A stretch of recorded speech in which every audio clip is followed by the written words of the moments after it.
That afternoon, it rained a thin, cold drizzle, just enough to leave streaks of water across the yard. And the wind lashed fiercely against the damp, moldy walls of the small house.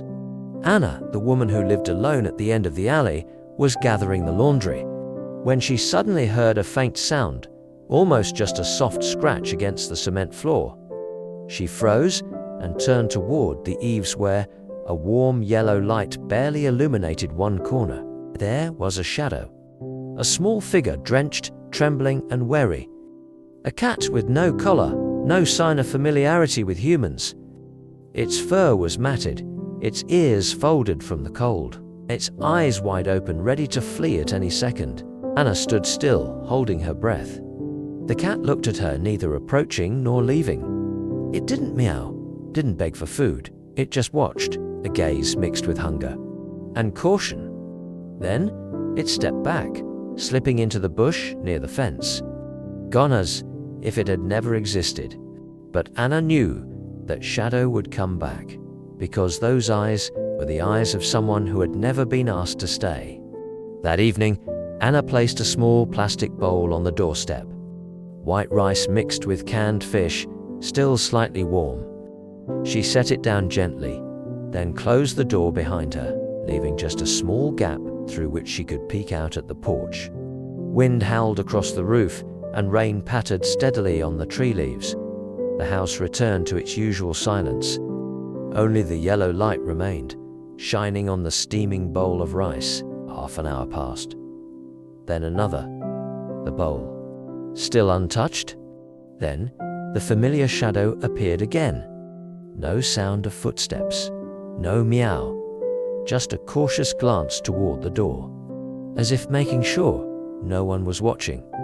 It crept forward, low to the ground. Step by careful step, when it reached the bowl it sniffed, then looked around again. Only when certain no one was near did it begin to eat. But not like a house cat.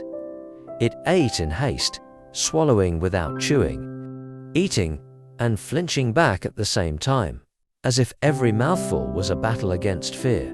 Anna didn't dare breathe too hard.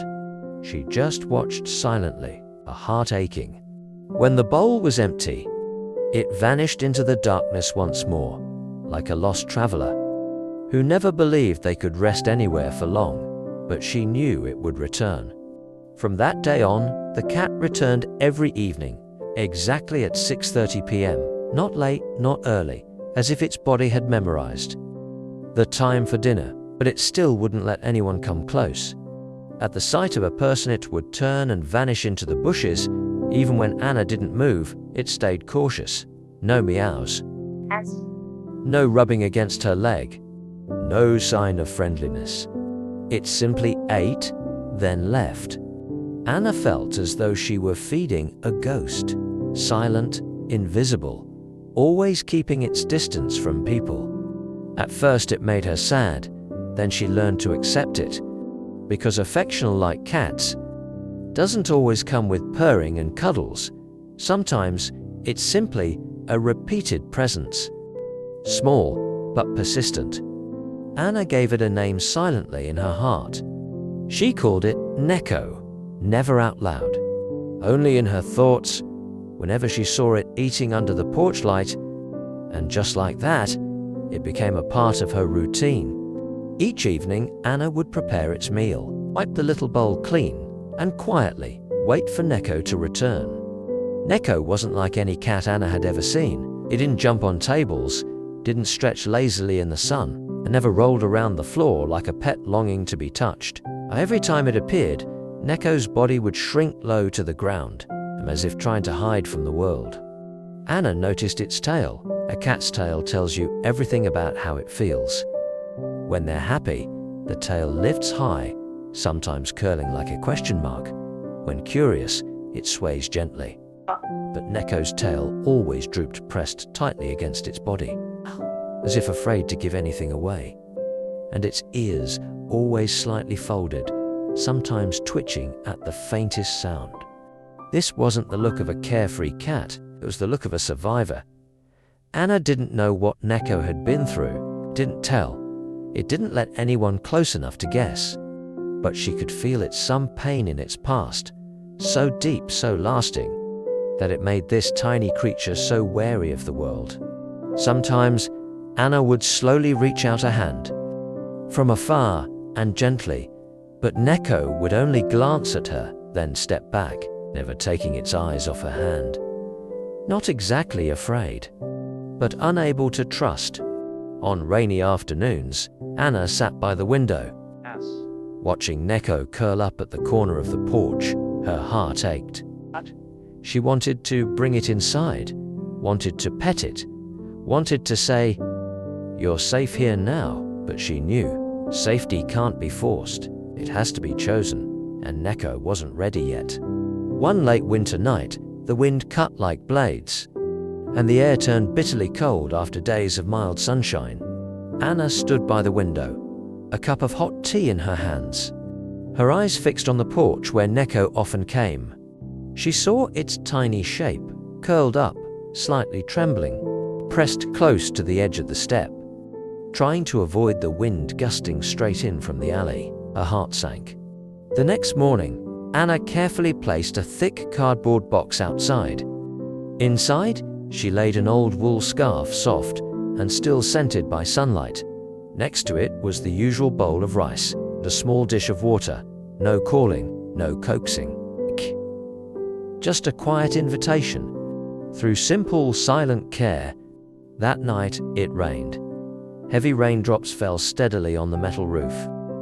Anna didn't see Neko come, but the next morning the food bowl was empty, and on the scarf there were soaked paw prints. It was the first time Neko had stayed overnight, not on the cold pavement, not under the bushes, but in the box, a small space that felt safe. Anna couldn't hide her emotion. Even though Neko was gone by morning, leaving no trace but the damp marks on the scarf and a few strands of fur, she knew something had changed. It wasn't taming. It was a moment of allowing itself to feel at ease for just one night, the first time Neko laid down its fear and slept. From that night on, the box was never empty again. In the days that followed, Anna didn't change a thing. She still sat by the door, no calling, no coaxing, no stepping closer. She simply stayed there, like a tree, steady and quiet. Neko still came, still ate in silence. But now, after each meal, it no longer turned away immediately. Instead, it took a few steps toward Anna, then sat down. Not close enough for her to reach out and touch it, but close enough for her to hear its soft breath. Oh, when the air grew cold. Anna didn't smile too wide. She didn't breathe too loudly, but inside, she knew. When trust is nurtured with time and respect, it will grow slowly, steadily. One evening, when clouds brought early darkness, Anna sat reading under the porch light. Neko walked up and sat beside her. It didn't run. It didn't look away. Its eyes met hers, no longer avoiding, no longer defensive, but peaceful. No touching, no meowing. Sometimes, companionship is simply two souls, sharing the same space, close enough to trust and far enough to respect. That was the first day Anna and Neko truly sat together. A whole year had passed since the day Anna placed that very first bowl of rice under the porch. 1 year, not long in a human life, but for a creature that once feared a single touch, that once ran away from just an honest gaze. It had been a journey of healing. Neko was no longer just a silent shadow. It was still quiet, still disliked being held or petted for too long. But now it had a habit of sitting at the porch each morning waiting. When Anna opened the door, it would walk in, slowly, naturally, as if this place had always been its home. It would eat, then lie down beneath the chair, where Anna liked to read. On cold days, it would curl up in the old box, now replaced with a soft basket, a warm blanket, and a tiny stuffed bear. On quiet nights, it would sleep near the foot of the bed. No calling, no coaxing. Just there. Anna still called it Neko, but now, sometimes, out loud. When cooking, when sunbathing, when whispering to herself, and for the first time, Neko didn't run when it heard that name. It wasn't a perfect cat. It didn't come when called, didn't seek cuddles whenever it was sad, but it stayed, and to Anna, that was enough, because love, whether between humans or with a once wild cat, never needs to rush. It needs time, it needs patience, and above all, it needs kindness. Without conditions,